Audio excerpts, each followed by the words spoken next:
मन कठोर जेव्हा होतं ना, तेव्हा माणूस वाईट मरत नसतो. मन कठोर होतं, पण म्हणून माणूस वाईट असतो असं नाही आहे.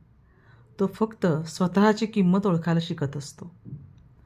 सतत दुसऱ्याला समजून घेणं, सतत दुसऱ्याला माफ करणं, सतत स्वतःचं झुकतं माप ठेवणं, ह्यालाच चांगुलपणा आहे, असं समजणारे लोक एक दिवस थकून जातात. आणि हाच त्याचा खूप मोठा जमेचा अनुभव असतो. अनुभव माणसाला कठोर करत नाही, तो जागृत करतो. जेव्हा अपेक्षा कमी होतात ना, तेव्हा वेदनाही कमी होतात. मन कठोर झालं म्हणजे भावना संपल्या असं नाही, तर त्या भावनांना योग्य मर्यादा मिळालेल्या असतात. प्रत्येक जखम काहीतरी शिकवून जात असते.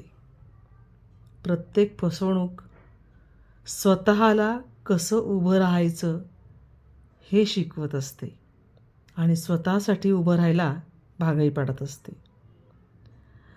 तेव्हा माणूस कमी बोलायला लागतो आणि जेव्हा माणूस कमी बोलायला लागतो तेव्हा तो खोल विचार करायला लागतो. तो सगळ्यांवर विश्वास नाही ठेवत, पण स्वतःवर मात्र ठाम विश्वास असतो. स्वतःच्या कार्यावर आणि स्वतःच्या मनावर, शब्दांवर त्याचा खूप विश्वास असतो. ही बदललेली शांतता असते, कडवटपणा नाही. स्वतःची किंमत ओळखणं हीच खरी परिपक्वता असते. तुम्हाला हे विचार पटतात का? पटले असतील तर मला नक्की कळवा कमेंटमध्ये.